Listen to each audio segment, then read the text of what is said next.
All right.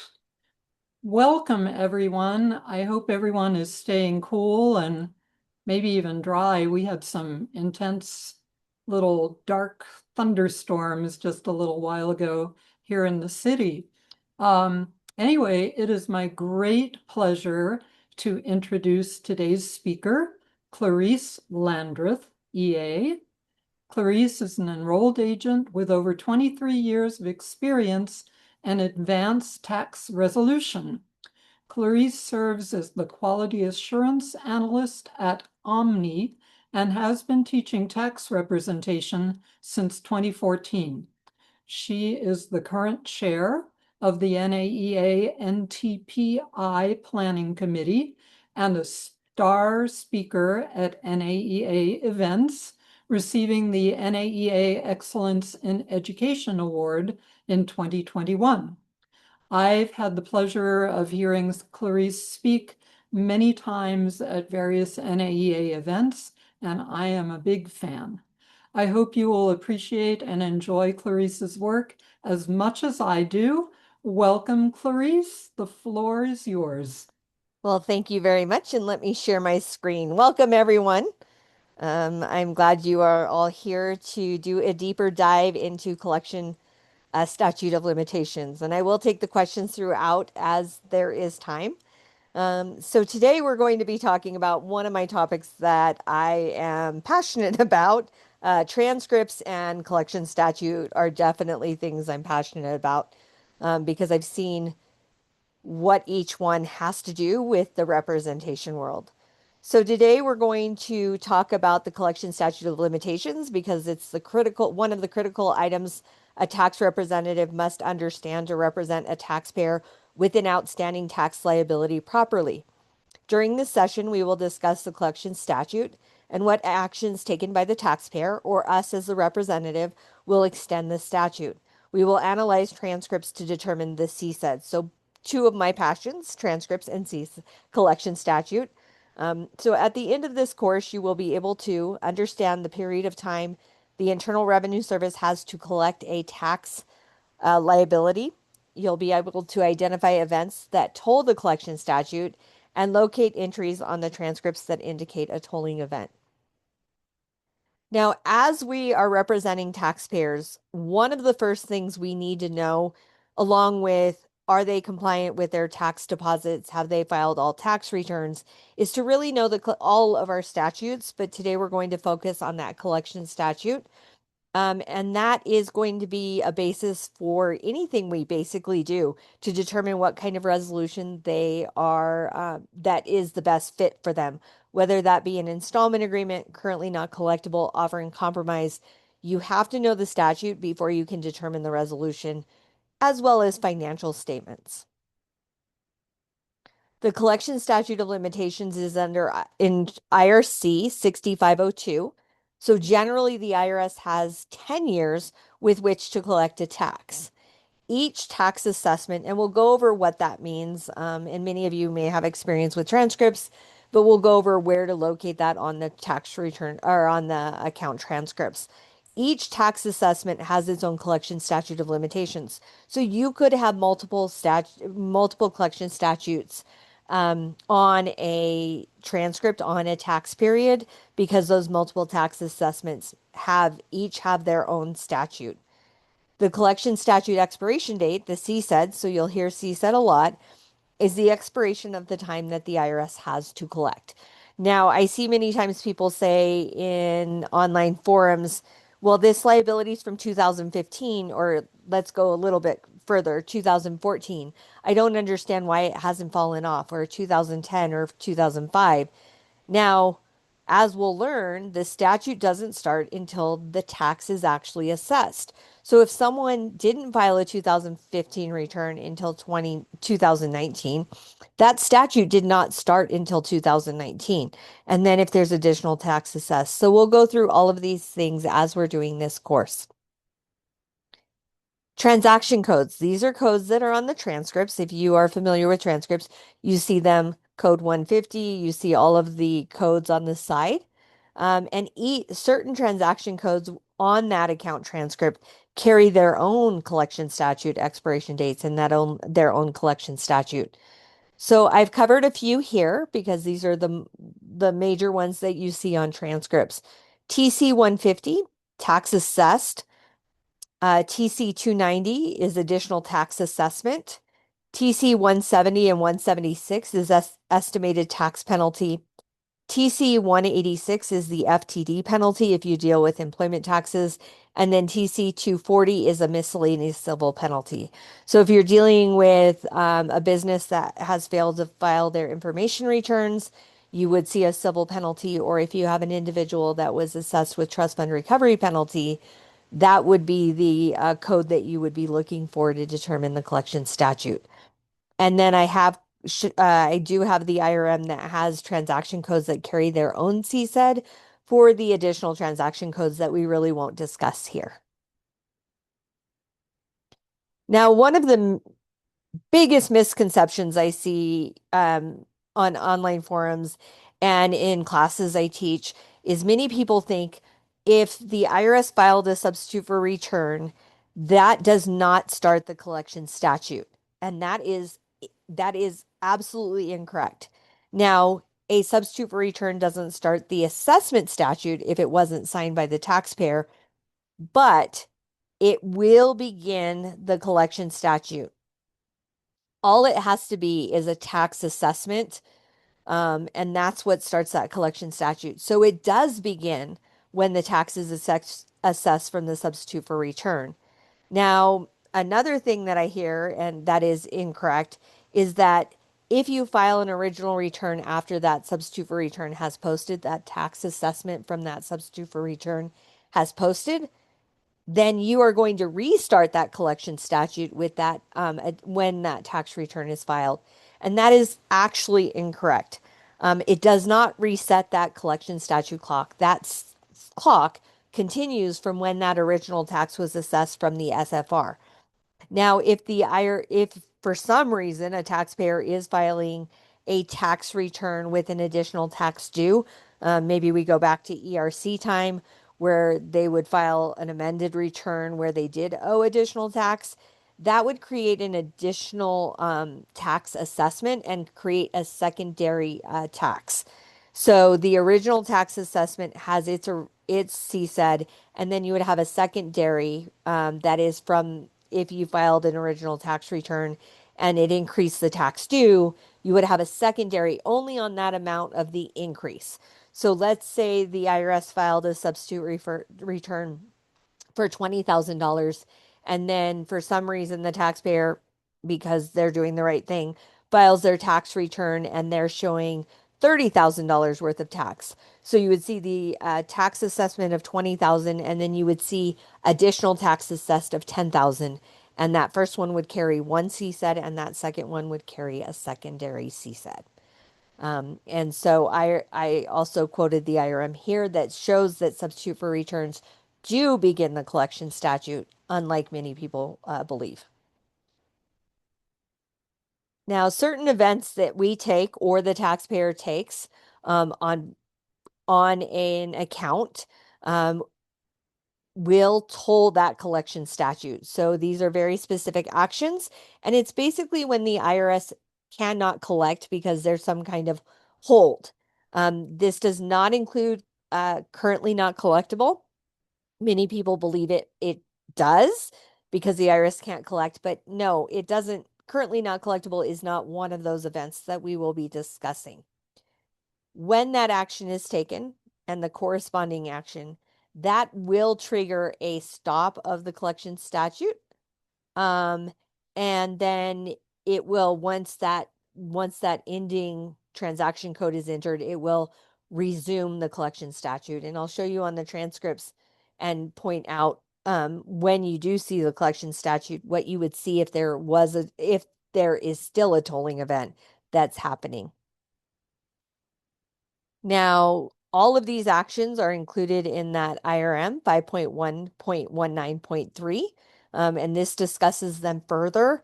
We are going to go over a brief overview of what each of these actions are and some of the transaction codes that go with them. It depends on which one it is.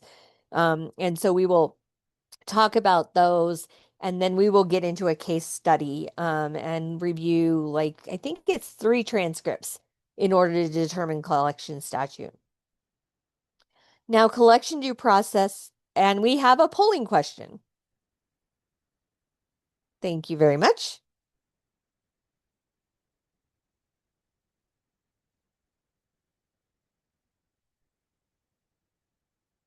And while we're doing this, I do see the question in the Q&A. I will answer that towards the middle, because that is something I discuss once we've done the case study of what can we do. So I will definitely answer that within this when we get there.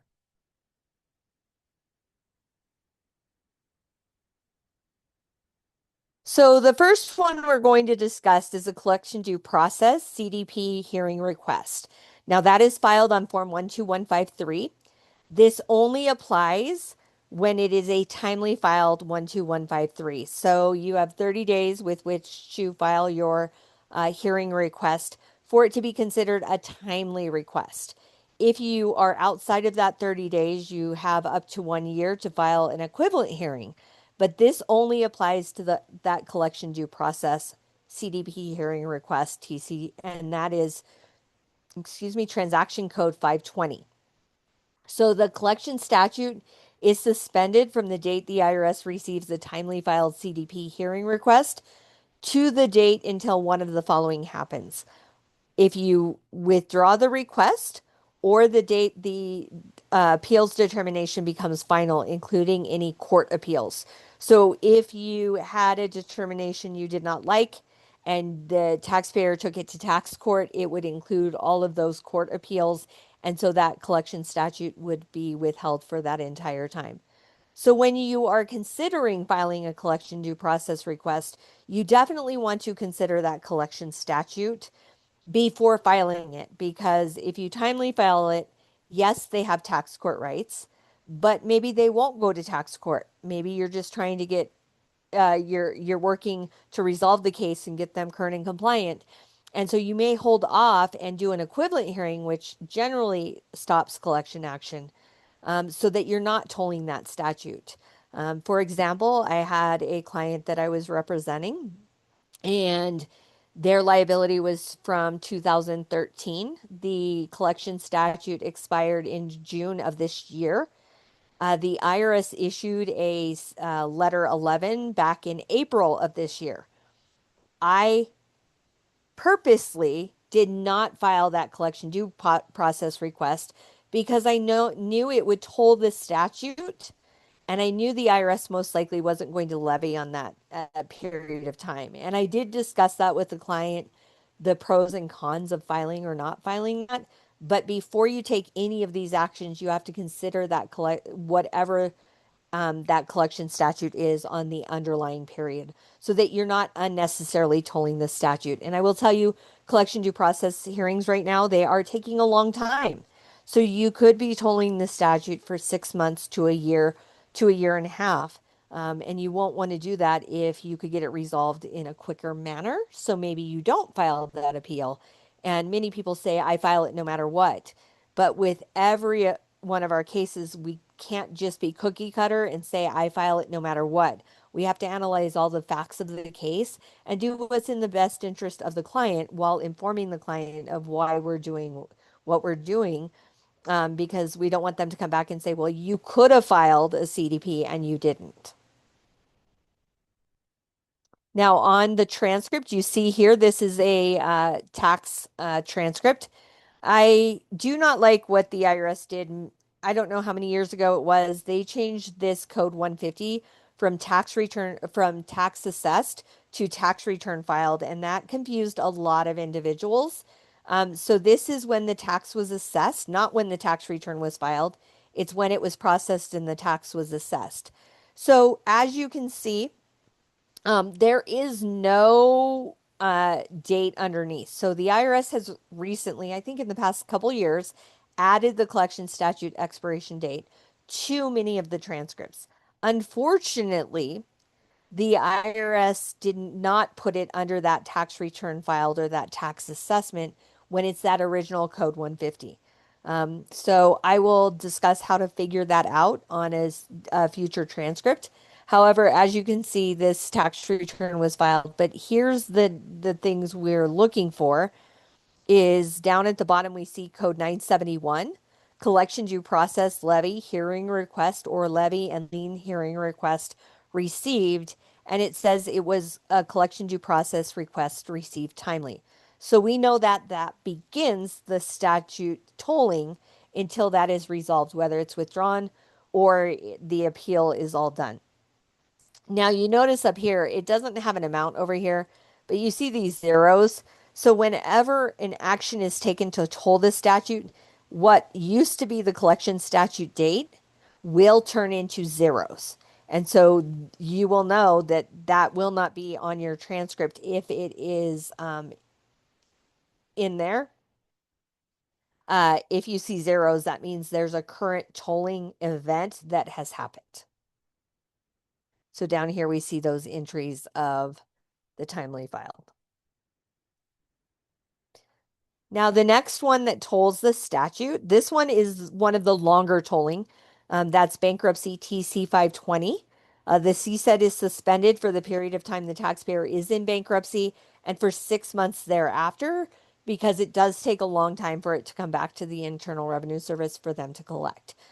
So that is a much longer period. So if they filed bankruptcy and it was discharged, um, you you'll see it will be told for that extra 6 months.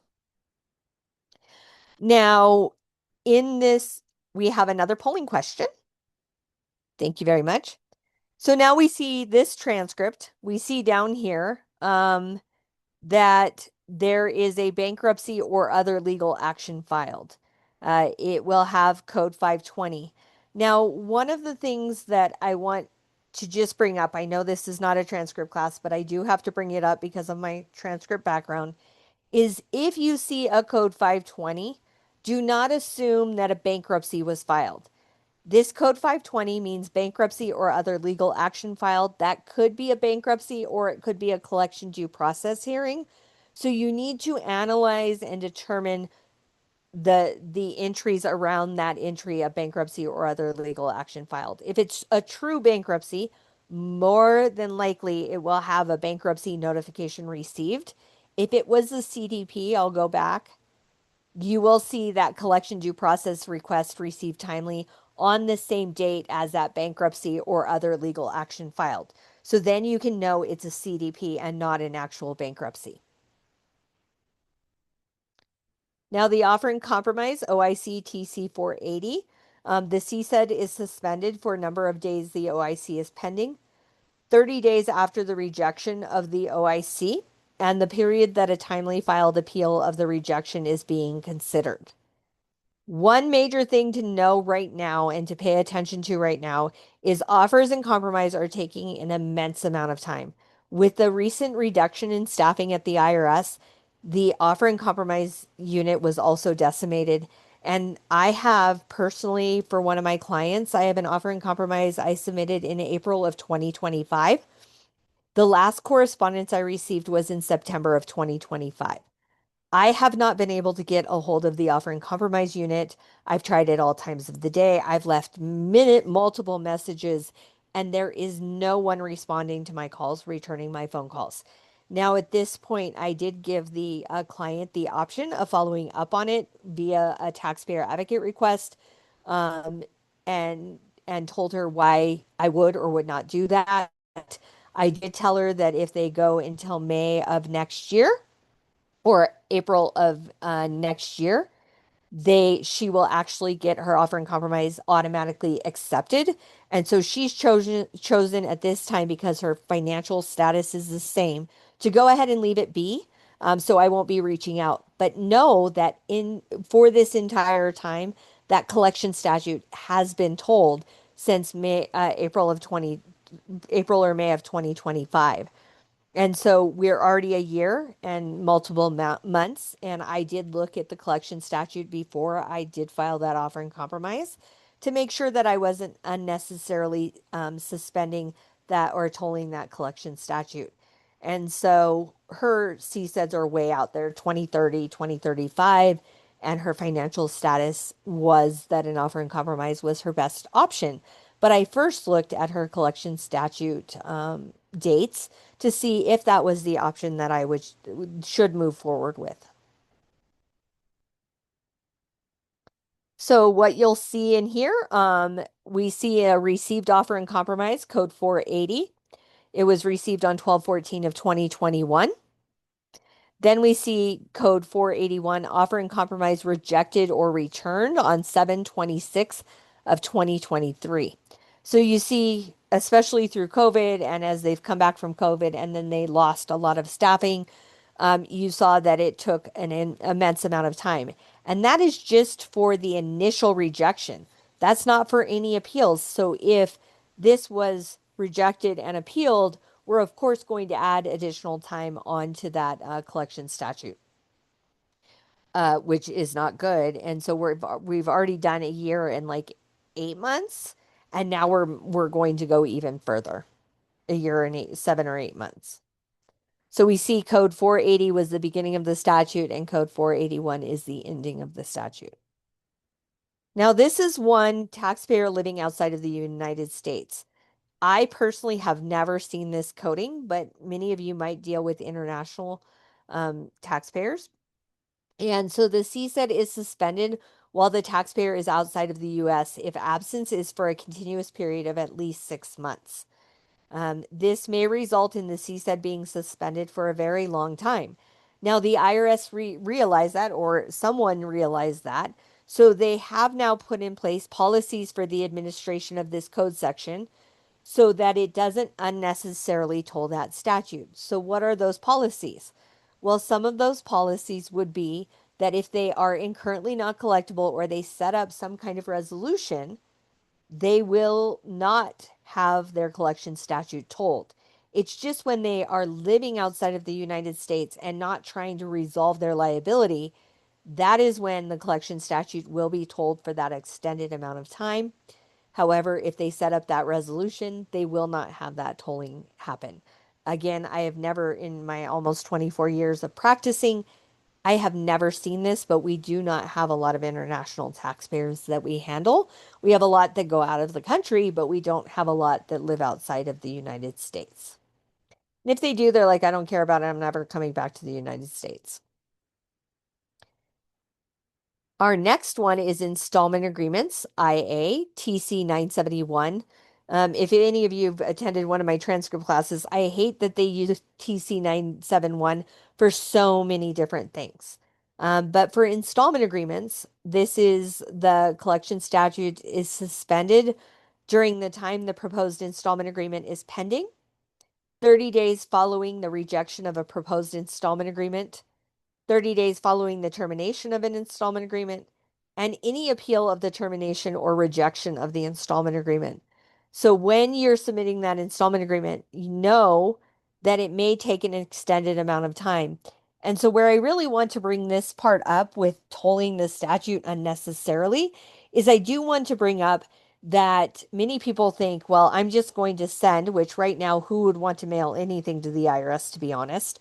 I'm just going to send in this 433 and I'm going to wait for them to approve the installment agreement because I don't really want to mail it, but who wants to try to call ACS at this point with getting through? And so with that, if you mail it in and they take 6 months to a year, you've now extended that statute for that entire time. Now, if you call in, they only have 26 weeks or 26 basically cycles, which is weeks, to approve that or reject it if it's with ACS. Now, if it's with a revenue officer, it's completely separate. If you have a revenue officer, you have to send it to them. But if you're dealing with ACS, it's better just to call in and propose that installment agreement rather than waiting for mail to be delivered and waiting for them to review it. It's better to call in so that you're not unnecessarily tolling that collection statute. for an installment agreement to be coded as pending. And so this is one way that you can actually fight the collection statute is if you prove that an installment agreement was not supposed to toll the statute because it wasn't a valid installment agreement proposal. Let's say a taxpayer called in, they were talking to a rep on the phone, and the rep says, "You want me to put it in a pending installment agreement?" Sure. But then we find out that things were not included. So the IA proposal must have the following information to be coded as that pending, which is very important. Sufficient information to identify the taxpayer. Generally, this is the taxpayer's name, the taxpayer identification number. If they have their name but no taxpayer identification number, and they can determine which taxpayer it is, then it will be pending if all these other things happen. The tax liability covered by the agreement. I know many people like to put all periods with liability. I will list out every single period that I want the installment agreement to cover. The reason being is if they forget to code a period as pending, I can show that it was in the original proposal and that it was just missed in the entering of the installment agreement. You have to propose a monthly or other periodic payment of a specific amount, and they have to be in compliance with filing requirements. Now, a lot of people believe that being in compliance requires both federal tax deposits or estimated tax payments and filing requirements, but that is not what the IRM states. Now, if they're not in payment compliance or federal tax deposit or estimated tax deposit payment compliance, that will complicate matters. However, it is not a requirement. It's just they have to be in compliance with the filing requirements. And under policy statement P5-133, that is typically 6 years, although they can go back further. And right now that's missing from the IRM because it's still being scrubbed. However, again, that's P5-133 is they just have to have all required returns filed before it would be coded as pending. Now, this next bullet I added to my PowerPoint after I sent it, so you do need to make a note of it. And this is only for installment agreements that were proposed after, I want to say May of last year. I don't know the exact date, but as of some point in 2025, the IRS actually added a caveat to a pending installment agreement. And the reason they did that is because in the past, you could propose an installment agreement without providing a collection information statement. And so people would call in, propose it, even though they wouldn't qualify for it or whatever, to get a certification for passport revocation reversed or to get something reversed. They would call it in an installment agreement and then come to find out that it wasn't a valid installment agreement. And so the IRS has now stated that if there is a collection information statement required, that is needed before they can put in that coding as pending. So when it's not required is when you're setting up that simple payment plan under 50,000, or if you're setting up the non-simple payment plan that's 250,000 or less for IMF, a collection information statement would not be needed, along with a few others, but those are the major ones that you would be dealing with as individuals. So you can challenge the CSED if you prove that the IA proposal did not have all of the above information. And again, that last bullet is only 2025 forward. And how would I determine if this information was provided for the installment agreement? And what I would say with that is you could request a FOIA to see, especially if it was a long, long period of time. I would definitely request a FOIA to see if all of that was covered. And as well as if it was pending and the client went out of compliance, then it no longer should have been pending. And so proving that could be where you could fight the collection statute. So these are the codes, and these are in the background. There is TC 971. So the TC 971 AC 043, so that's transaction code 971, action code 043. suspends the CSED while the IA is pending. TC 972 with action code 043 is a pending IA reversal, and a TC 971 AC 063 established IA stops the CSED suspension. Now, what's hard is that the IRS does not have the action code, which I wish they did on transcripts. They do not have the action code on the transcripts. So you would have to call to find out what the action code was to determine if it was the tolling statute that was in there. Now, someone mentioned in the Q&A that the tax mod A, that is the place where you would find the action code. However, tax mod A's are very difficult to get, especially with all the new people at the IRS. You have to call continuously until you find the right person that can provide it. And sometimes it takes 10, 15, 20 calls, which who has that time? So you might do a FOIA request to see what that coding was if you needed it, if you were trying to fight the CSED. Now, TC 971 AC 163 extends the CSED for 30 days if the TC 971 AC 163 is input due to a terminated IA.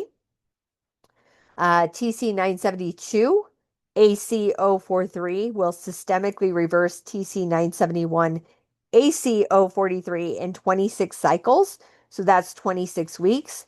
If the account does not go to status 60, IA status, unless the module is in status 26, which is with a revenue officer. Now, that is only for accounts that were in ACS and stay in ACS. Now, if it goes to a revenue officer in that time period because it is maybe a business that you can't set up an installment agreement with with ACS, then it will go to that status 26 and that revenue officer.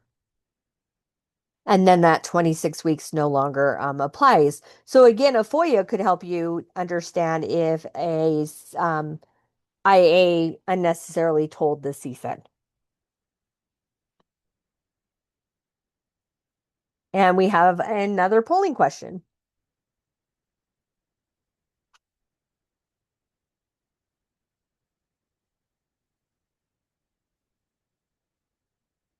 Hey, Okay. Clarice, can I ask Yes. a quick question? Yes.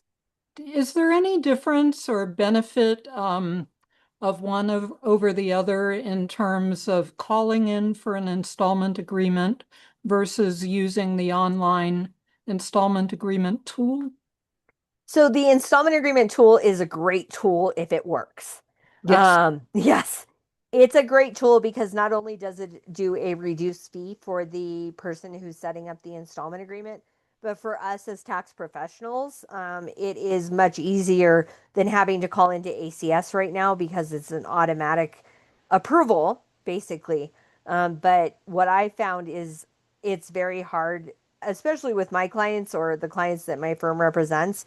It's very hard to be able to use it for our clients because for some reason they don't qualify for the online payment agreement. Hmm. And I do recommend, I don't know everyone in this group, so I do recommend if you have not linked your CAF number to your Tax Pro account, definitely do that as soon as possible. And you just log into your Tax Pro account and link your CAF. I will say, just as a side note, that I was just at a stakeholder liaison meeting in Colorado on Monday, and she did say if people were experiencing issues, because we have a lot of people at my office that haven't been able to get their PIN for their Tax Pro account, she wanted them to send their information, fax them to her. So maybe reach out to your local stakeholder liaison so that they can reach out because I know a lot of people have been spinning their wheels trying to get that PIN. So if you can, I would highly recommend it. But in the last week, I've tried two, and both of them had no possibility for the online payment agreement. Yep. Yep. That's a really good tip about local stakeholder liaison if you're having trouble with the PIN. Yes. Excellent. And and to find them, just go to irs.gov and look up stakeholder liaison. Unfortunately, they also have had a lot of Yep. retirement in the last couple years. I've lost my two favorite stakeholder liaisons in my area So we have a new one, even though she was involved. But I think we now have one or two covering like 6 states. And so we just have to be patient with them. But she did recommend reaching out to her with the information and saying facts. And I think she requested like social security numbers and everything like that. Um, so if you can't link it, I would immediately, like, I'd reach out to them and say, I'm having an issue because that part of the tax pro, as they make it more robust, is going to become better and better. Now Yeah, it's giving us more information than ever before, and we can withdraw our powers of attorney in there, but it's lacking where we can't see certain notices, we can't, and all of that stuff. So yeah, definitely recommend the stakeholder liaison. great. Yeah. Thank you. Thank you, Phyllis. So TC 971, we see these codings from the transcripts, pending installment agreement established, pending installment agreement, no longer in installment agreement status. So one of the issues which we'll discuss on the I think I have it in one of my slides, is that the IRS for a long time, they were unnecessarily tolling the statute when it came to installment agreements, because they would go from the first coding for pending installment agreement to the last coding. The last one, the worst one I have ever seen was 6 years. They told the statute for 6 years, even though they were in and out of installment agreements during that 6 years. They told it for that entire because they took the first code and the last code. And it was because of those action codes weren't done correctly. Innocent spouse, TC 971. There's that 971 again. The CSED is suspended from the filing of the claim for relief, Form 8857, until a waiver is filed, the expiration of the 90-day period for filing a tax court petition, or if a tax court petition is filed, the date the tax court decision becomes final. And I don't have an example of one of those. Now, multiple tolling events. If more than one case action suspends the running of the collection statute and they overlap, the CSED is viewed as extended only once for the period the suspensions overlap. And there is an example in the IRM in 5.1.19.3. There is an example of when they overlap. So it might be that you submitted a collection due process, then an offer and compromise. So if there's the overlapping, then they will combine them so it doesn't get told for an extended amount of time. A taxpayer assistance order. Now, technically, this is in the code.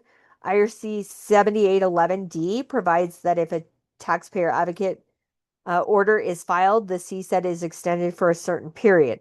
However, back in 2000, I think it's 13 or even 2003, it's been a long time. I'll just put it that way.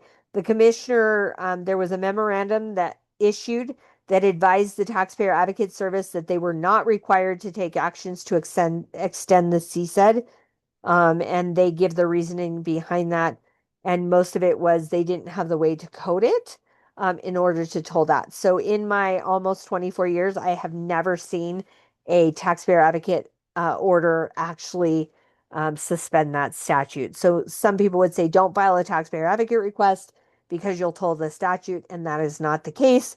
And if you are all are that are in representation are experiencing what we are experiencing, we are at our firm have to file more taxpayer advocates than we've ever had to file in history. And at that stakeholder liaison meeting, a lot of the tax practitioners also were stating that they had filed more 911s than they had in a very long time. Just as a side note as well, that there is a new Form 911 that came out in June. I was told about that at the stakeholder liaison meeting, and it gives the option for them to correspond with you via email. So they are having some new procedures. So just a little extra from that meeting that I attended. Now, when we do a CSET analysis, now there's ones that are going to be very straightforward. It's 10 years, it's no big deal. You don't have to do any calculations. Do I always do calculations? No. Do I believe that we should do them more than we do? If it doesn't make sense, if it doesn't pass the smell test, then I will do a collection statute analysis, and some are more in depth than others. If it seems that something was told for an extended amount of time, I'll look at what the IRS did, and then I'll look at what my calculation would be. So our CSET analysis, and we'll be doing this together, but our first step is determine the IRS calculated CSET. Now, this is either going to be from the transcript. Now, the collection statute is not on all transcripts. Unfortunately, like I said, the IRS has not added it under code to 150. Now, I know it's been a request by many practitioners. I know like Roger Nemeth has requested it specifically of those folks, saying that it should be under it so that it reduces the amount of time we have to call the IRS. But it's not on some of them if there's no corresponding penalty. And again, I'll show you that as we do a transcript breakdown. I'll look at the transcript. So if you can get it from the transcript, get it from this transcript. It's going to be the same CSED that you get when you call in. There's going to be no difference. Now, I will give you one caveat that when you call the IRS and you ask for the collection statute expiration date, if you have the initial CSED and the secondary CSED, they're going to give you the initial collection statute expiration date, not the secondary.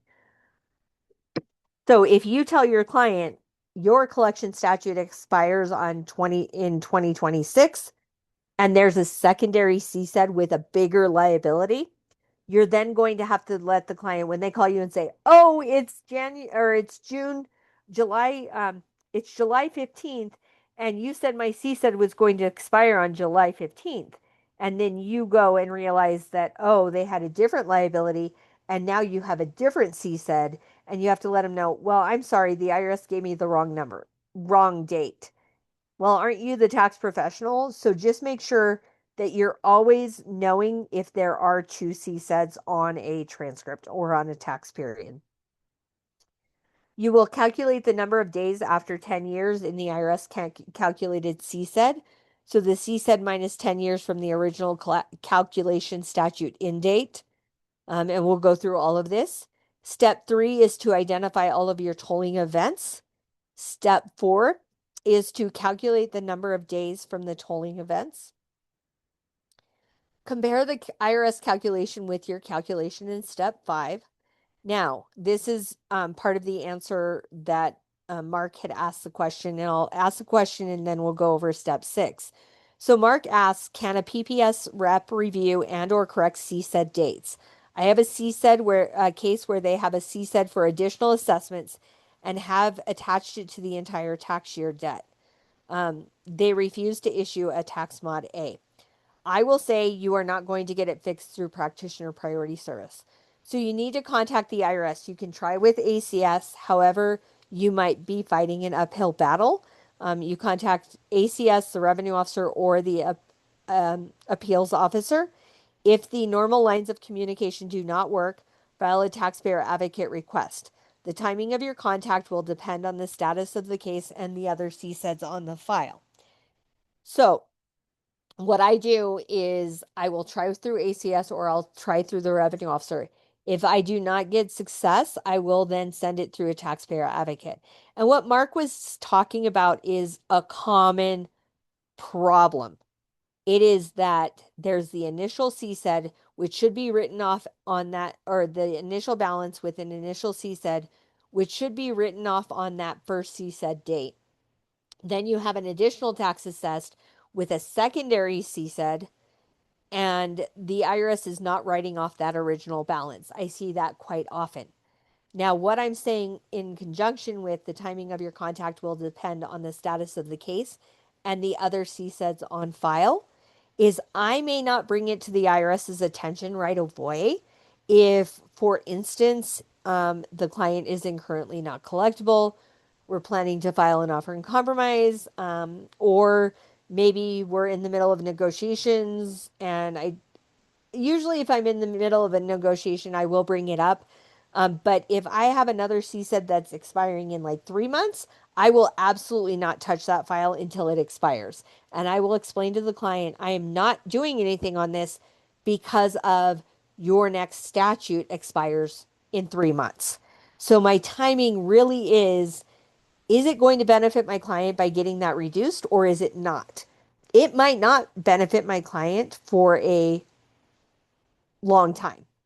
And so it just depends on what the status of the case is when I bring that up to the IRS, if I have other ones that are expiring. So uh, I know tax mod days are almost impossible. So I just write a letter that shows them what they should have done.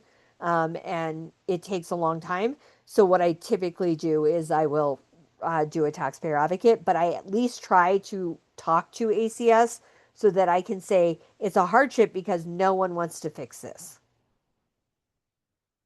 And so the secondary is major CSET expired, so only 10% still exists. Then I definitely would contact them and try to get that resolved. Try with ACS. PPS is not going to help you much because it is a balance due. And that's why ACS would be the first start if you're not with a revenue officer or appeals officer.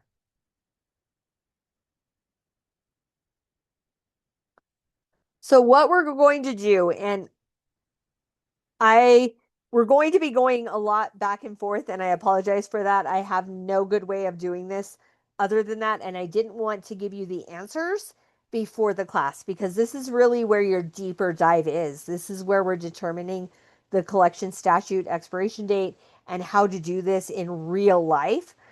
This is uh, a simple table.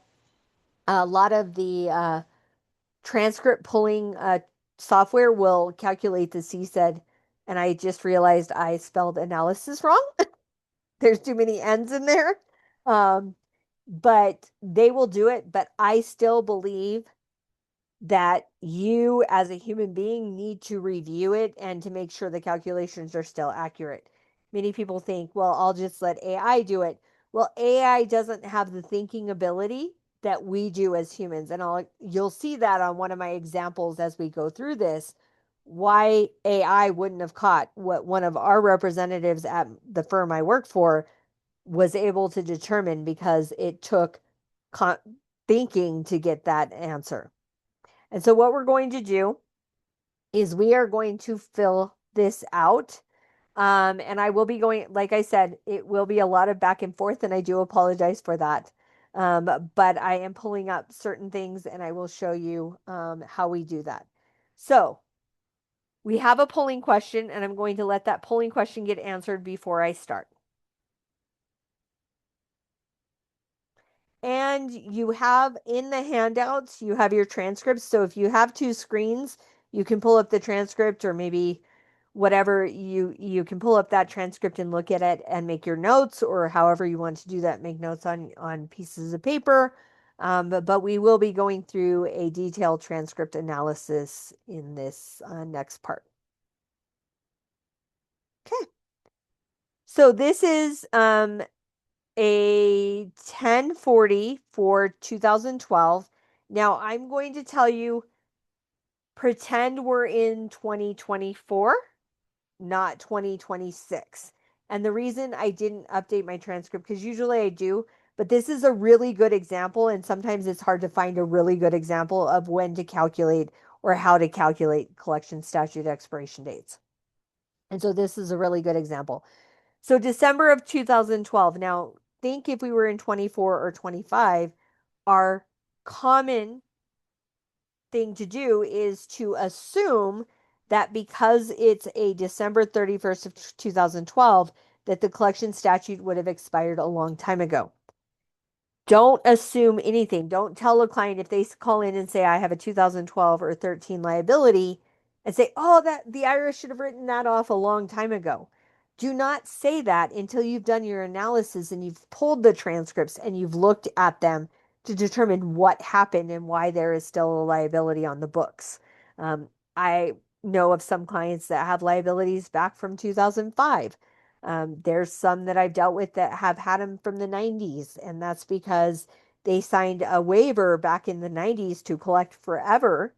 And one thing that I don't have in my materials because we really don't discuss it. But yes, the IRS generally has 10 years to collect. However, they can file a suit to reduce the liability to judgment. And then that means they have an additional 20 years to do that. And there's certain things that have to exist for them to do that, but they do have the ability to do that. And so let me just a second, because I need to go to where I'm going to enter this stuff. Just one second.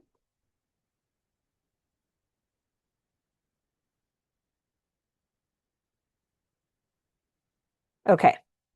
So we're looking at the tax return, and I am going to just a second. Let me change my okay. It's supposed to be a mouse, not a hand, but it's a hand. So we're looking at this 1040 for 2012. We see that they have a balance of 132,671.25. Now, one of the things I like to point out, just because of my transcript background again, is we see a return due date or return receive date, whichever is later. This is the date that's going to start your assessment statute expiration date if it's not a substitute for return. And it's also going to start your initial refund statute in some way, shape, or form. So that's the above the transaction line, but that doesn't apply to the collection statute. The collection statute only begins when a tax is assessed. So if you see here, this is a substitute tax return prepared by the IRS in 2014. They did not assess this liability until 9/7 of 2015.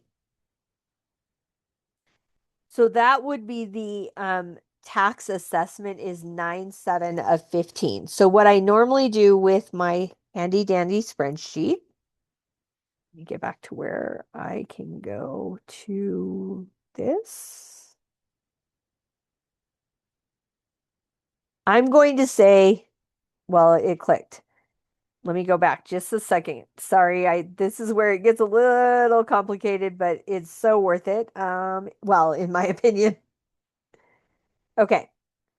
So I'm back here and I'm going to go in here.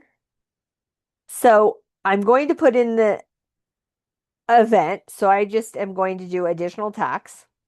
Then I'm going to say the date of the event is 9/7 of 15.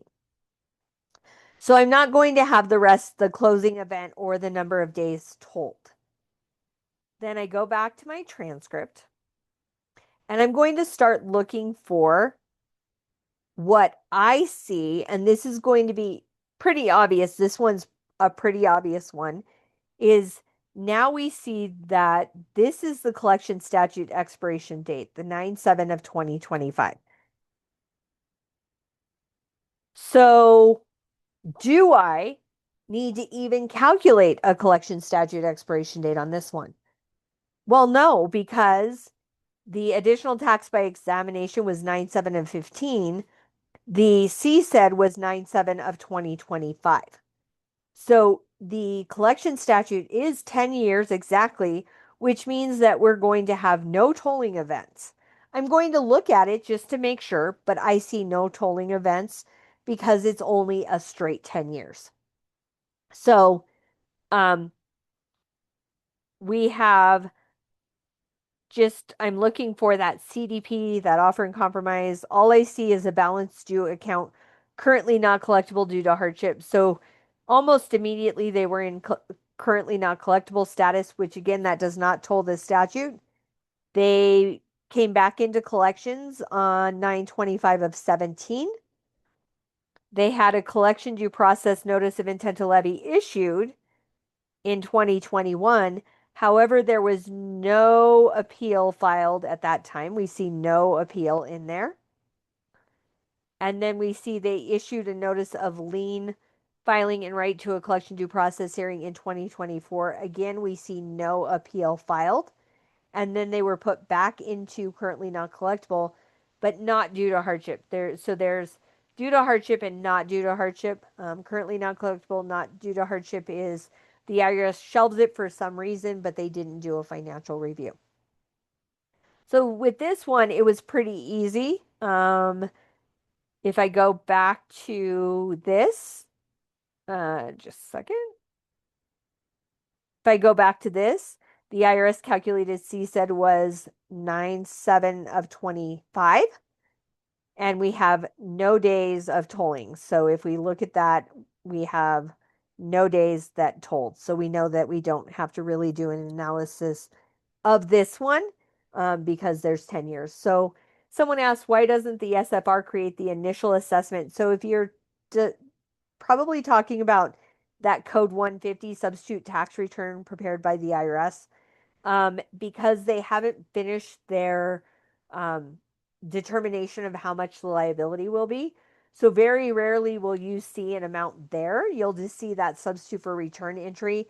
And then as you can see, it was about 9 months later. And that was probably because of all of the appeal, like they issued the notice and gave time for the taxpayer to respond. And then they did the actual assessment on 9/7 of 2015. The only time I see it is if someone filed an actual return in response to the substitute for return, and then it won't say substitute tax return, it will say tax return filed. But that code will, if it says substitute tax return, it doesn't have an amount assessed by it. Okay, now let me go back here. So then we already did this NA assessed by exam. Okay, now let's go to our next transcript. So that one was easy. That's to show you one of the easy ones is you can determine the collection statute just by looking sometimes at the actual tax return. And if an appeal had been filed and it was still pending, these would be zeros again.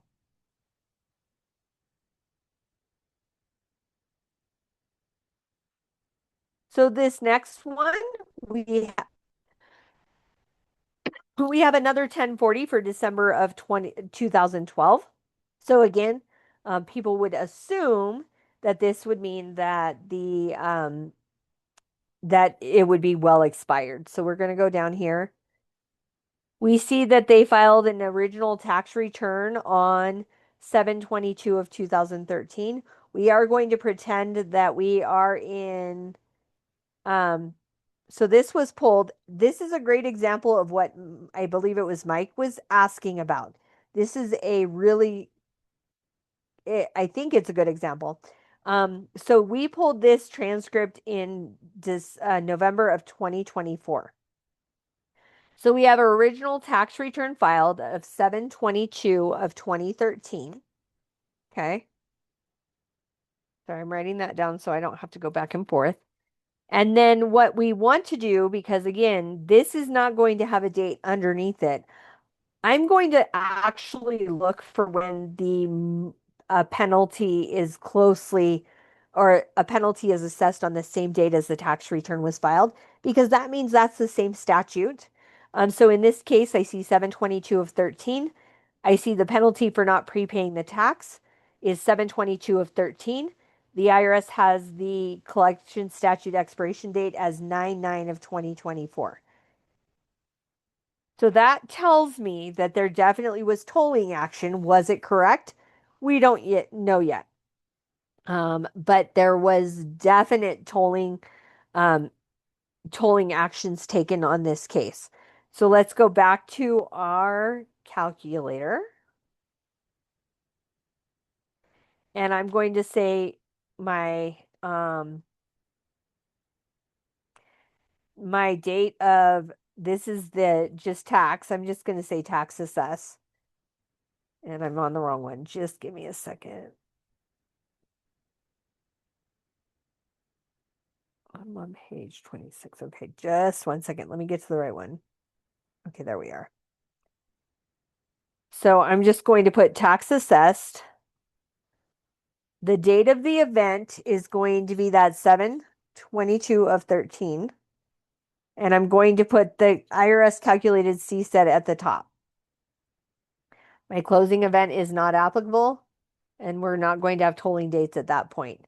So I'm now going to go to whatever time and date calculator that you use, and I'm going to do a calculation of the start date. So we know that 10, let's just put 10 years from 7/22 of 13 is 7/22 of, whoops, I have a bar in my way, so just a second. Okay, so I'm going to say 7, whoops, 22 of 2023. Then I'm going to do the end date. So we had the end date of 9/9 of 2020. Whoops. 9/9 of 2024. So that's what the IRS said is determined to be. That's what the IRS says. So I'm going to calculate that duration. And that tells me that the IRS has told this statute for a total of 415 days. So I'm going to put that at the top of my calculator so that I know what I'm looking at. Okay. So 415 days. So far, and you can put it in the chat or it's easier in the chat. So far, is this making sense? I just want to make sure. It's hard when I don't see faces to know if I'm making sense with this.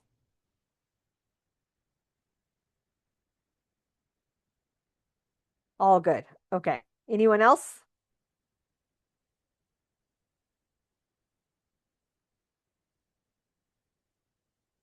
Okay, so I do have a question. Where am I picking up the IRS said? So when we looked at the transcript, we see the tax return was filed on 7/22 of 13. And we see that there was a penalty for not prepaying tax assessed on the same date. So you're looking for any type of penalty that is on the same date of as the tax assessment, because again, the IRS has not put that date under a tax return filed. So I'm looking for a penalty, and so if there's no penalty, there's not going to be a CSED, and I'm going to have to call the IRS to determine what they have for the collection statute. So I'm looking and I see that date of 7/22 of 13, and I see the penalty for not prepaying the tax on the same date. So that's where I picked up the collection statute expiration date of 9/9 of 2024. Is that is the same date because it was assessed on the same time, at the same time. Okay, so now what our next steps are, let me go back to just so that we are on the same page. I'm now going to look for any of the tolling events on the transcript. And I'm going to write them down on my pad of paper and we'll put them into the calculator all at once. So I'm going to leave this one here for a minute. And you can think in your mind, but read these entries on the transcript. And in your mind on this page, do you see any tolling actions taken?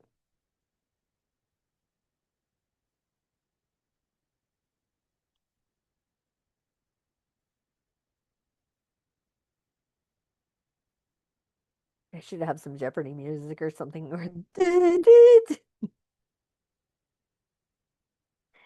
So, with that, do you see something else that might have to do with an additional collection statute? Before I give you the answer.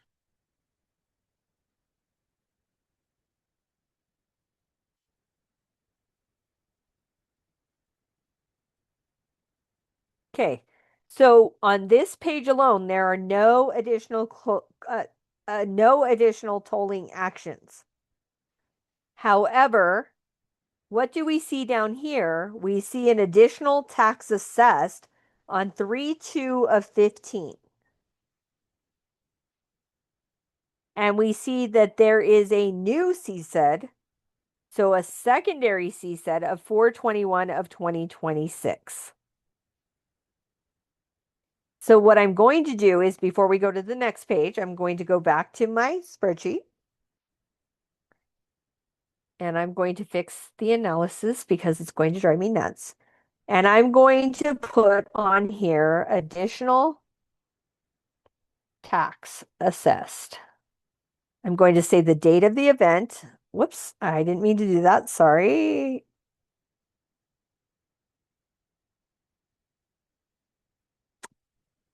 1 second. I moved everything around so I could do. Okay. So the additional tax assessed was on 3/2 of 15. I'm not going to have those two things on there. But now what I'm going to do is I'm going to go back to my time and date calculator. I'm going to put in the date of 3/2 of 2025. And then I'm going to put in my date of 4/21 of 2026. And I'm going to calculate the duration. So what I would do is, if on my spreadsheet, I would show that I have two separate statutes. And then I'm going to have two separate. I'm not going to have two separate. It still says and 4/15. So we have the same amount of days for the first collection statute and second collection statute. So do you remember I said we pulled these transcripts on 11/20 of 24? So when did the IRS say the first CSED was supposed to expire? On 9/9 of 2024. But look at this balance, $18,000. And that additional tax assessment was only for $2,017. And you see it's at the bottom of my screen. There's that 4/21 of 26.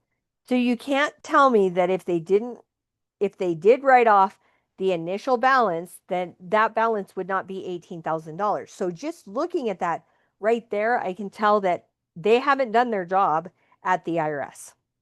So far, I think we're good so far.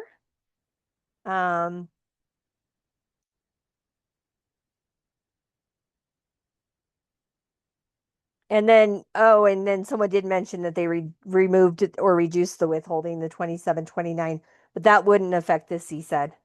And we have another polling question.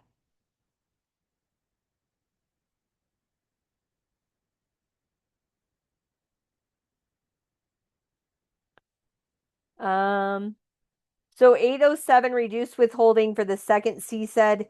That wouldn't have affected either of the CSEDs. It would actually be reducing the initial. I mean, it would be increasing. It would just be removing the W-2 withholding. And so it would do nothing with another CSED or anything like that. The CSED would be the same for the first one. So that entry wouldn't affect anything, but they did assess an additional tax. And you can see here, so the question was, did that 807 cause the second CSED? No, it did not. It just removed the additional withholding. The IRS actually did if you look here, a review of unreported income. And so they actually did an audit or an exam. And so with that exam, they reduced the withholding. And then they also added an additional $2,017 in additional tax. So know that Code 807 had nothing to do with the secondary CSED. It was just probably part of the same audit. So now let's go down. Another thing to mention is, which it's not going to be the case on this one, but I am going to mention it, is that if there's a first tax assessment and additional tax assessed, and let's say there was a collection due process filed here before the second assessment, and someone filed the Form 12153 and filed the timely request for the collection due process, that would only toll the first collection statute. It wouldn't toll the second. So if the tolling action took place before the secondary assessment, it doesn't affect the collection statute for the secondary assessment. It only tolls what was in place at the time of that collection or whatever action was taken. So now we're going to go down here. So we're going to go down, and I'm going to say in here that I'm going to let you just look at this and in your mind see if you can identify the tolling statute. what told the statute on this one. Because remember, it is 415 days. So see if you can figure out what actually told this collection statute. Or what entries might, and then we'll review them. I'm just going to give you a minute to do that.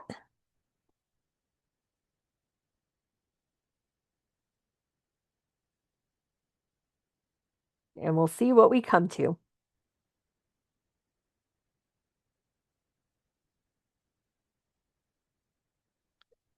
Okay.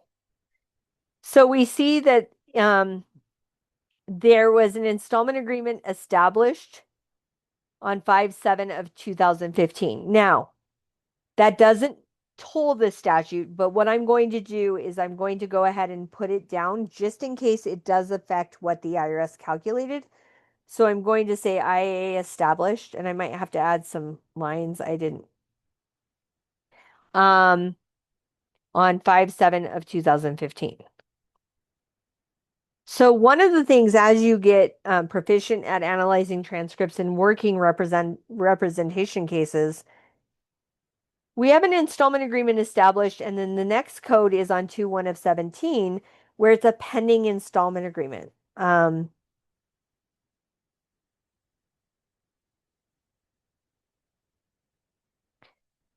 But what's missing in here is that there is no terminated or no longer an installment agreement status in between those two codings. So technically, what happened to this installment agreement that was established, there also was no pending installment agreement before they established the installment agreement. But they don't have to have a pending if they immediately put it into that installment agreement status. So we see that they established the IA, but they never terminated this installment agreement. And then they have a pending IA on 2/1 of 17. We'll see what happened here is now here's that no longer in installment agreement status.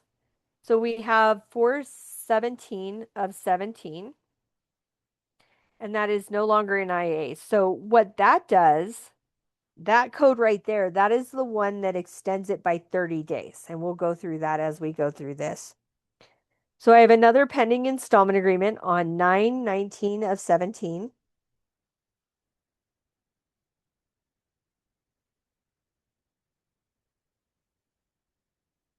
I have another one on 2/20 of 2018. And you might, through all of the training, you might already be connecting some dots. And don't worry if you're not. You just might be connecting some of these dots that now I have two pending installment agreement entries in this in my in here. So I have a pending installment agreement, a pending installment agreement. I then have an installment agreement established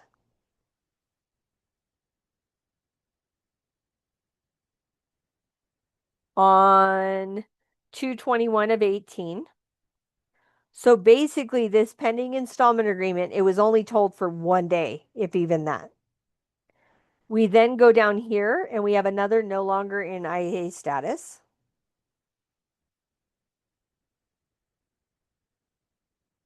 And that is 11/16 of 2020. We go further down and we have a pending installment agreement on 1/15 of 2021. And yes, I'm going to have to add lines to my table.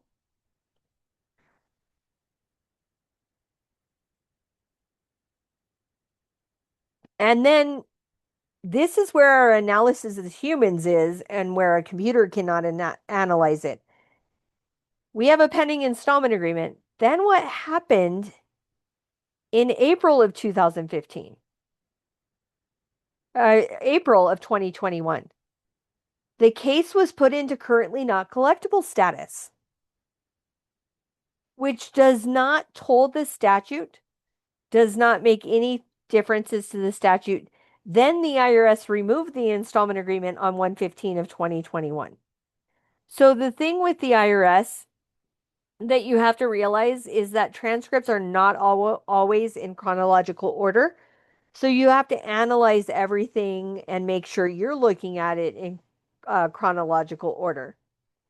And then if I keep going, I don't see any other pending options. I don't see any other tolling actions taken on that. So what we're going to do is we're going to do our calculation, and then we're going to try to figure out how the IRS came up with their 415 days, because that's definitely going to help you in understanding how to calculate the collection statute.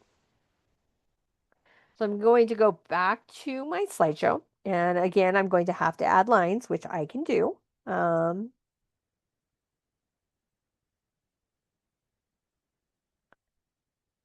me do it really quick.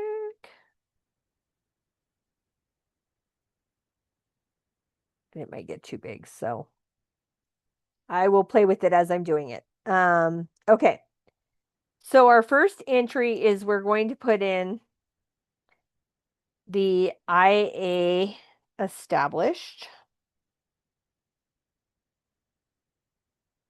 Sorry, you know what? I'm going to do this actually in my actual Excel table instead of doing it on this, because my Excel table has more spaces. So I'm going to just let me fill this out. And you do have this Excel table in your packet. So sorry about that. Let me switch. And then 415 and 415. I forgot I had this. So we had the tax assessed. Oops. Date of event was 7/22 of 13. 0. Okay. Then we have additional tax assessed.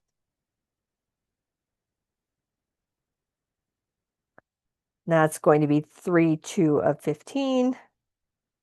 No days told. And then we're going to have our IA established. Whoops. And that's going to be 5/7 of 15.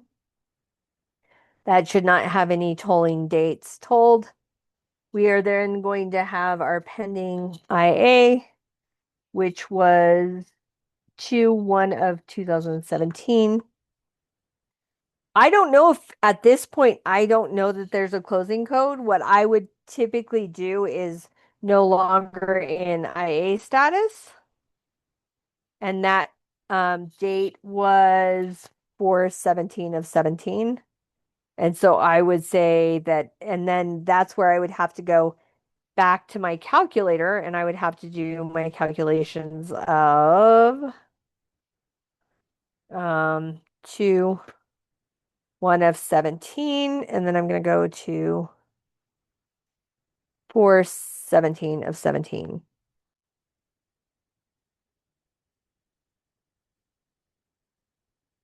Whoops. Sorry, went too far. Okay, so it's 75 days. So I'll go back to my Excel spreadsheet.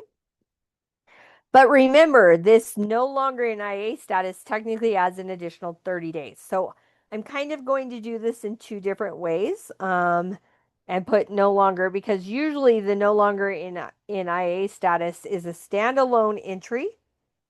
And it just is a tolling of 30 days unless an appeal was filed, which they very rarely will put in the appeal when it's done. I then have a pending installment agreement, and I have that date as 9/19 of 17. I don't know if I have a closing code yet because I have another pending IA, and that is on 2/20 of 2018. They established the IA established on 2/21 of 18. So one tolling day, right? Then I have the no longer in IA status again, and that's 11/16 of 2020. And then we had that pending IA and removed IA, so I'll put it in here so that you see it. Pending IA is 1/15 of 21. Removed IA was 1/15 of 21. So that's 1 day or 0 days. So at the most, all I have that should have happened is it should have been told for a total of 106 days. But again, the IRS has it as 415 days. So I like to make a game out of it and I try to figure out why does the IRS have it as 415 days? I will tell you more than likely, and we will look at this, is to see if we can kind of figure it out, just because that will give you more understanding. I'm first going to try it from probably, and I will answer that question in a minute. So we're going to play around a little with this because that's what I usually do. I am going to go from the first pending IA of 2/1 of 17, and I'm going to take it to the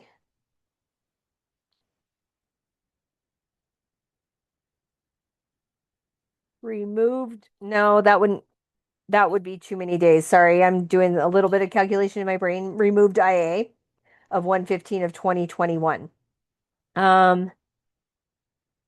Because 415 days, that's a little over a year. So it's hard to know what they did, because if I did 2/1 of 17 to 2/20 of 18, so there was another, the IA was established 2/21 of 18. That duration is, I've got it now. So what they did is, okay. So what they did is, remember we had that pending IA as of 2/1 of 17. And then what I took it to was when the IA was established 2/21 of 18. So technically, they took it from here and they did the closing of 2/21 of 18. So they extended that for a total of 385 days instead of the 1 day it should have been. And then they didn't do anything with this one right here. We can tell because of that. So if I have my two no longer in IA statuses, right? The 30 days and sorry, the 30 days there. But they didn't do it because there wasn't, so they didn't do that because there was no IA established. So they didn't take this one into consideration when they were doing the collection statute. All they took into consideration was this no longer in IA status and the pending IA that they told for 385 days. Now, was that right or was that wrong? And so the question was, how do we know which pending IA the IA established belongs to, 9/19/17 or 2/20 of 2018? Well, I would argue that if they were in a pending installment agreement truly on that 9/19 of 17, that they should have not put them into the pending installment agreement of 2/20 of 18. So if I were trying to fight this because it was a large, let's say they had multiple periods and it was a large liability or whatever, I might be fighting it. I would probably get a FOIA request, a Freedom of Information Act request, to find out what caused that pending installment agreement on 9/19 of 17, so that I could disprove that it should have been told for a total of 385 days. Now, if this was a valid installment agreement, my next argument would be, if it was valid, why did you then allow us to do another pending installment agreement on 2/20 of 18? And then also 9/19 of 17 to 2/21 of 18 is longer than 6 weeks. I'm sorry, 26 weeks. And so I would argue that this pending installment agreement was told way too long. Um,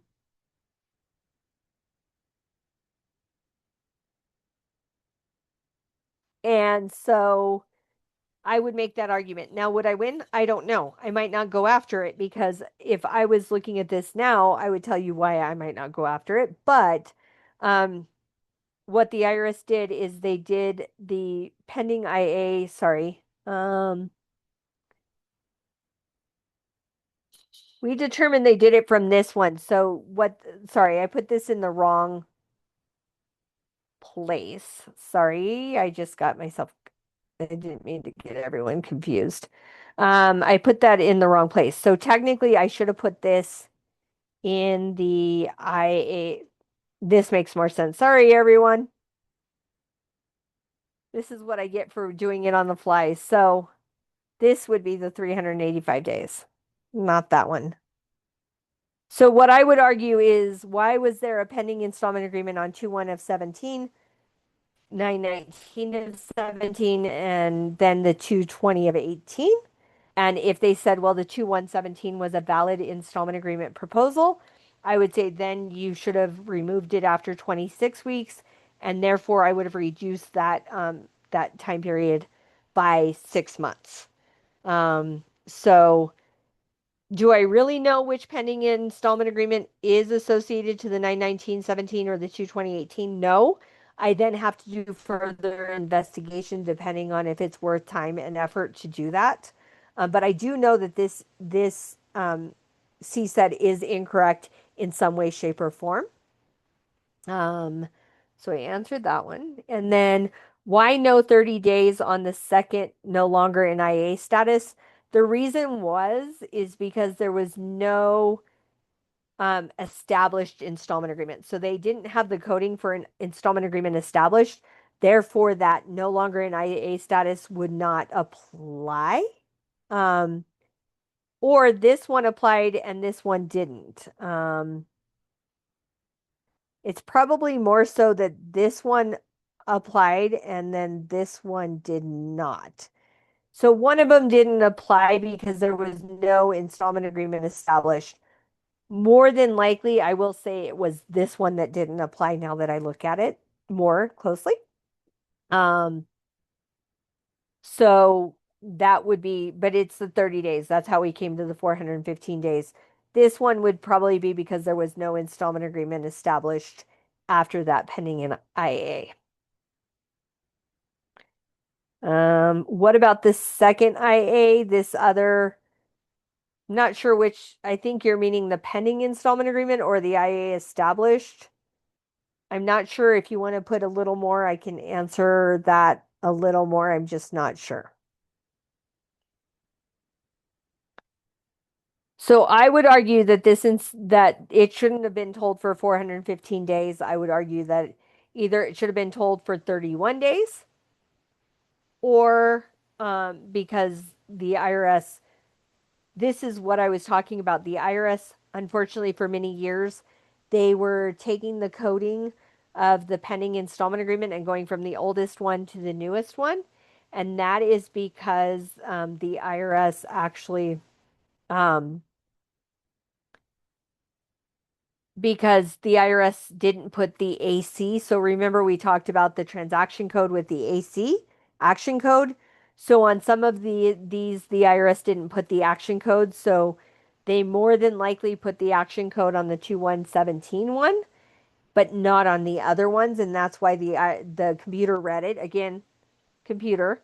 Um, the computer read it to be longer than it was because of the action codes. So IA established on 1/21 of 18 and no longer IA 11/16 of 2020. The reason being is the collection statute isn't told when an installment agreement is established. So you had your installment agreement established, the collection statute started running again at that point in time.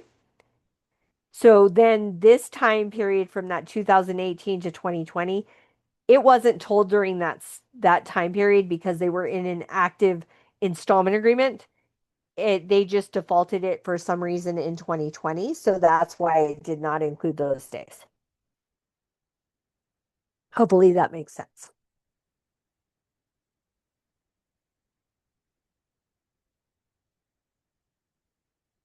Does that one make sense to everyone? And what I'll do is let me save this and I will put it in the chat for you all.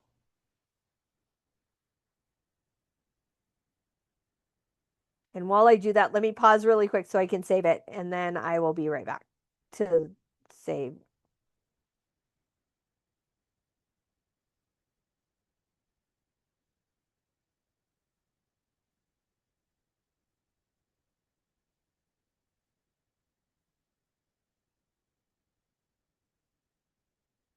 Okay, and we have another polling question. I don't know if I said that.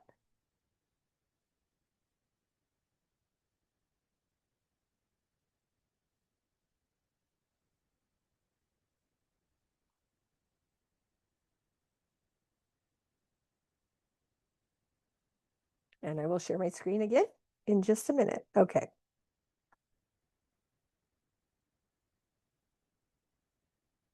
Okay, you should see my screen again. So we're going to go ahead and do, oh, just a second. So remember when I said, and this is going back to Mike's question about where the secondary C said. So with this one, we pulled it on 11/20. I pulled it on 11/20 of 2024. So remember, our first collection statute was supposed to be 9/9 of 2024. Now that was extended for extra time. It should have probably been only 31 days. So that would have been like September of 2023. But then, so that was our first collection statute. But you see, this was pulled on November 20th of 2024. The balance was still $18,000. You don't see at the end that there was anything removed from this. There wasn't any write-off balance due, which is what the entry is when the collection statute expires. It says write-off balance due, and it will remove the assessed balance. But we don't see that coding, and this was pulled 2 months after that collection statute was supposed to expire. So that's where Mike was asking the question, where would I bring that up?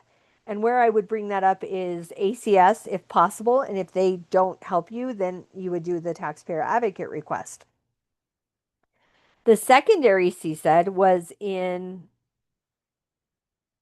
4/21 of 2026. So it still had a year and so many days to go. So this balance should be less than, it should be way less than $18,000. There should be a write-off balance due, and they should only have a very small amount. And that's where I might bring it up that the original CSED expired 2 months ago. You need to fix this. They only have a small balance due. So that gives you the example of when they don't write off that initial CSED and that secondary CSED stays in place. And they do that quite often. I will say it stinks, especially when, like in Mike's case, the original assessment and the secondary assessment is only about 10%. It does make a huge difference, especially when you're dealing with payments or offsets from other 1040s. You want those applied to the balance that hasn't been written off. So getting that fixed would be a thing to do. Okay, so we're now on transcript number 3. This is a 1040 for 2009. So again, an old tax period where it would be natural to assume, and when you're initially talking to the client saying, oh, that should have been written off a long time ago. But again, you cannot assume anything. So this is a 2009 1040. We see that the IRS prepared a substitute for tax return in 2011. However, the assessment did not happen until 9/23 of 2013.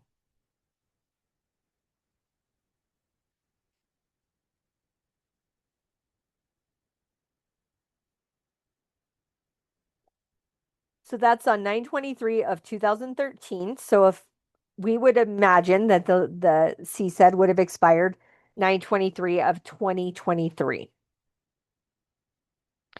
However, we can see, because it has a date under it, that it was 1/20 of 2025 is the IRS's calculated CSED. This transcript was pulled in June of 2024. Now, this transcript is a doozy, but it is a good example of what we're looking for.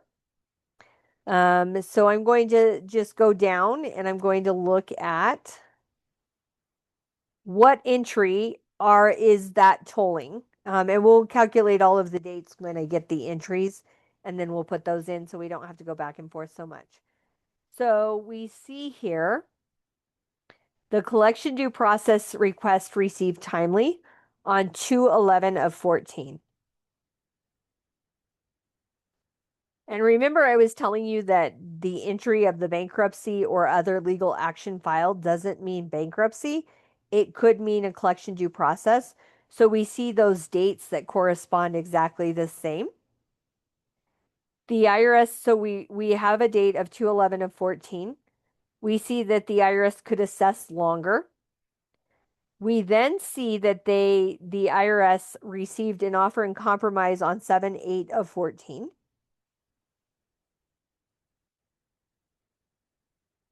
And then right after that, we see a remove bankruptcy or other legal action. So that is when they removed the collection due process. The collection due process is when they removed it. And it said till 6:30. Do we go to 6:30, Phyllis or Jeff? Or I mean 8:30 your time? Or is it truly like 6:10 I'm going overtime?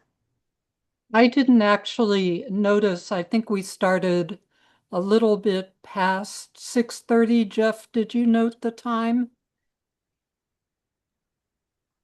Yes, it was about 6:34. Um, but we usually, technically, people can start, signing off at the 100-minute mark. But Yes. generally, our speakers continue on because people want to hear the rest of the presentation. Okay. I just did not want to risk. There's just a few things. So let me pause right there before I do finish this thing. I just want to make sure on my PowerPoint that I do go over the other point. So let me go back to my PowerPoint really quick, and then I will come back to this. I'm sorry. I just want to make sure you don't miss out on this. I forgot to ask, and it just said till 6:30. And we have another polling question. So the thing that I wanted to go over is this, that the IRS does do incorrect coding by the IRS. And so this shows why a computer or AI can't necessarily catch this. This is an example of a real life client we had. The IRS employee switched the date of the OIC being received and withdrawn. It resulted in the collection statute being indefinitely tolled. We discovered it. Someone at my firm discovered it, and they had actually been with multiple representatives before our firm. So the person who analyzed this and determined this was doing an amazing job. It was discovered by the tax professional, and this resulted in over $100,000 being written off by the IRS. The incorrect tolling statute resulted in an additional 6 years on the collection statute. So what you see here is that the IRS had a received offer in compromise dated 10/3 of 2006. Then they put a withdrawn offer in compromise on 8/17 of 2006. What they did is they should have done the received offer in compromise as 8/17 of 06 and the withdrawn as 10/3 of 2006. But because they were reversed, the dates were reversed on the coding, the received offer and compromise was pending for this entire time for 6 years, and by the time it was found, the collection statute should have been written off like 4 years prior, and so it resulted in that 100,000. And that's why a computer can't say, well, the IRS did this wrong. This is where it took an actual person analyzing the transcripts and determining that the IRS had done this. And so the person did a FOIA and found out, and it didn't make sense that a received offer in compromise would be pending for 6 years. Tips is submit a FOIA request to determine if the tolling action coding is correct. Request the details on the pending IA. The IRS often fails to write off an original assessment. We've already discussed that in detail. I would have a detailed written calculation of the CSED when contacting the IRS to dispute the statute. Do the table, put the table on there of what your calculations were and why you came to them, and explain it. And with that, I'll go back to the statute, and there is another polling question. So we see that we received the OIC and then the remove bankruptcy or other legal action. So that would have been the closing one of the 7/19 of 14. That would have been the one of the 2/11 of 14. We then see that the IRS assessed an additional tax on 12/1 of 14. And that is a 6/11 of 25 date. We see that CSED right there. We then see they rejected the offer on 3/23 of 15.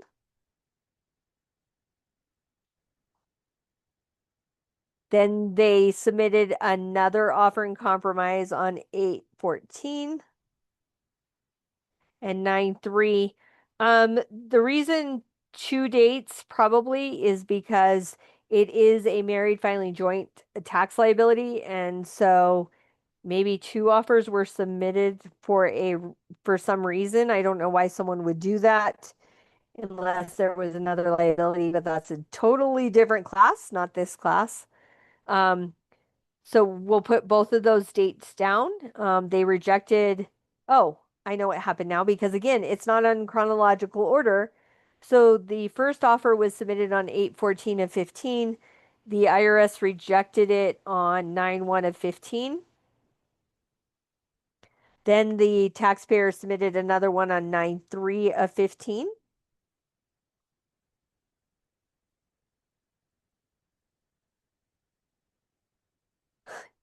And then they put in another received offer on 8/14, which we're not going to do 2 of them. Then they returned that secondary offer on 11/4 of 15. This person needs to not submit any more offers. Then they issued a new notice of intent to levy, and that would be because of the additional tax assessed, and that would only apply to the second assessment. Because if you remember up here, they already issued a notice of intent to levy and a timely request was filed. So this secondary one was in response to the additional tax that was assessed. We see no one filed an actual, nobody filed an appeal. There's no appeal filed, more than likely because it was a very small amount. They had a seizure and sale of 153,000, but that doesn't affect anything. Then there isn't anything else left on there. So we'll go back to our handy dandy calculator. And I will put this in pretty fast because I know it's later for you guys than it is for me. Date of event, 9/23 of 13. And let me put this up here before I get going too much.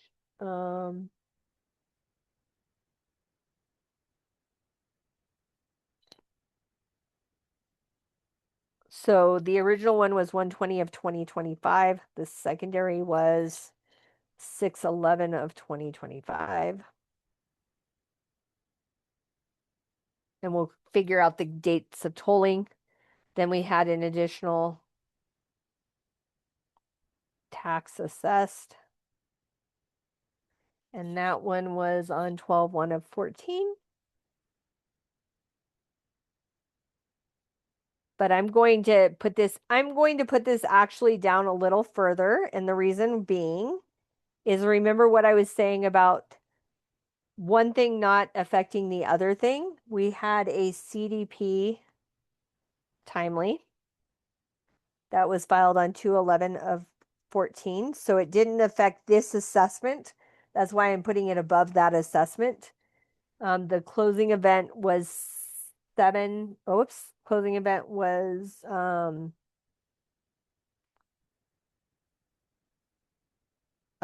determination. And that was 7/19 of 14.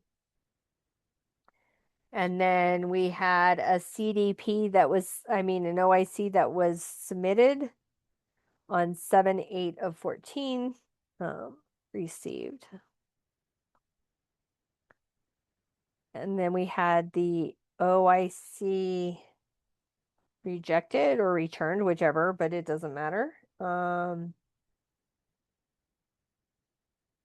this one was 3/23 of 15. So that one's kind of weird because it was before the additional tax was assessed. So that additional tax assessment would have been included in it, so it would only partially be told for that. So that is a definitely weird one. And I don't know how it would fully, it would be partially told, and that might be too complicated for tonight. 8/14 of 15. And then it was 9/3 of 15. Whoops, I'm doing this in the wrong place. 9/3 of 15. And then OIC received again. And that one was 8/14. Wait. 9/3, 8/14, 15. Sorry, let me go back. My notes are not making sense. Too many offers in compromise. So we had 8/14 and 9/3. 9/1. Okay, I see what I did now. 9/1 of 15. And then we had another OIC submitted on 9/3 of 15, and it was rejected or returned, whichever one it was, 11/4 of 15. So now we're going to go and figure out how many days, which it's only like 6 months.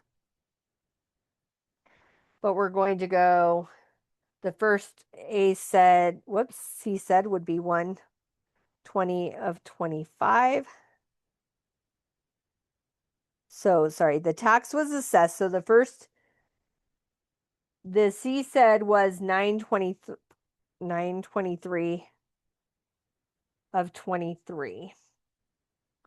And then the IRS C said was 1/20 of 25.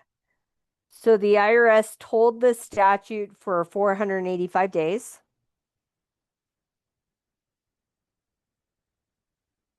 So 485 days on the first one, and the second C said was 12/1 of 24 and 6/11 of 25. And that one was 192 days. So you see the difference because some of the actions didn't apply to the second CSED. You see why there's different in tolling days for each CSED. So we'll first do the CDP timely. And that was on CDP timely 2/11 of 14. It was 7/19 of 14. I'm going to calculate that duration. It's 158 days. And then we'll do the secondary CSED, or the first offer. And that was 7/8 of 14. 3/23 of 15. That's going to be 258 days.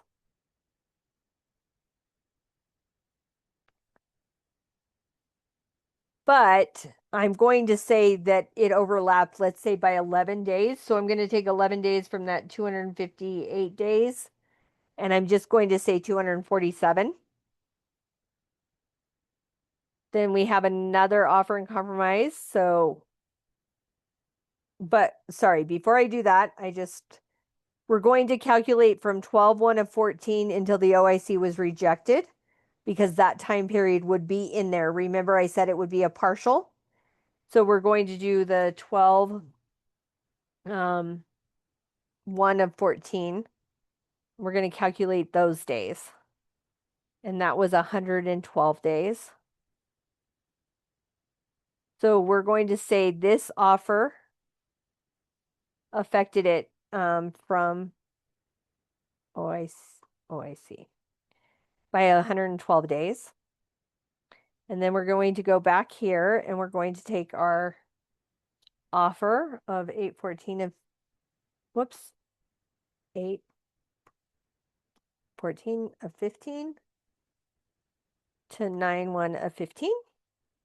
And we're going to calculate that duration as 18 days. And then we're going to do this secondary one. Sorry, I'm going a little quick because I know. So 9.3 of 15 to 11.4 of 15. I'm going to calculate that duration. That's 62 days. So I'm going to put this 112 out here. Whoops, it won't do it. Just a second. I'm going to put the 112 out here because I don't want that just yet. So 485 days, 485 days. So the IRS was accurate on the first collection statute. And then what I'm going to do is for this secondary one, I'm going to go ahead and put them on the side.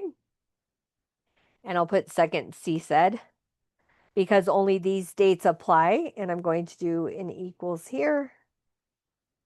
And so 192 days and 192 days. So was it painful to calculate? Yes. Could it have been inaccurate? Yes.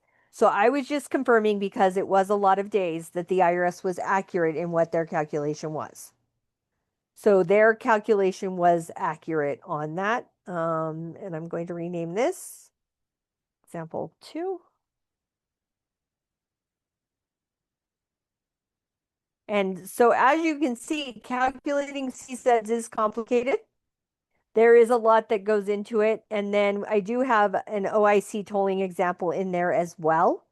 And also a bankruptcy. Everything is in here that shows you the bankruptcy and the CDP and everything like that. So you have examples. And with that, if you have any more questions, you can ask them. And then also, you can always reach out to me. I'll put my email in the chat. If you want to reach out with CSED questions, I am more than happy to do a CSED calculations. As I said, it's one of the things I geek out on it 100%. So I'm going to put my template in there. I'm going to put what we went over in the chat in that Excel spreadsheet so you have it to refer to. And then I'm also going to put my contact information. Great. That was what I was going to ask you about because I was pretty sure you said you were going to put those links to the saved worksheets in the chat. So we'll capture those. And let me just Perfect. why is it not letting me? It's not letting me put my spreadsheet in there for some reason. If there's a problem, you can email it to me Okay. and we'll send it out with follow-up email when we share the recording. Okay. That would be awesome. Sorry, it's not for some reason not letting me. So I will definitely get it in there and I'm going to stop my share and see if that will help. Great. I don't see any other questions. I guess this is last call, folks, for questions. Seeing none. Well, thank you so much, Clarice. It's so great to have you with us. You're very welcome. It was great. Thank you so much. Really great presentation. Fantastic. Thank you so much, Clarice. Yeah. Very welcome. It was a pleasure to be with all of you. Wonderful. And I'll just remind everybody that we've got more webinars coming up. Check on the website. We've got them all listed there, and we've got some great things coming up. And especially don't forget our conference in Saratoga Springs. If you think we're great online, we're even better in person. So might even dance a little, have a beverage or two. So we have a good time as well as having some really excellent education. And we still have, I think, scholarship applications are open and they're not based on financial need or anything like that. So, if you'd like to apply for a scholarship, please go ahead. And yes, Clarice, you come join us too. One of these days, this year, Yes, I'm going to be going to Seattle to speak at level 2 for NTP. that'll be nice. And will I see you in New Orleans? Awesome.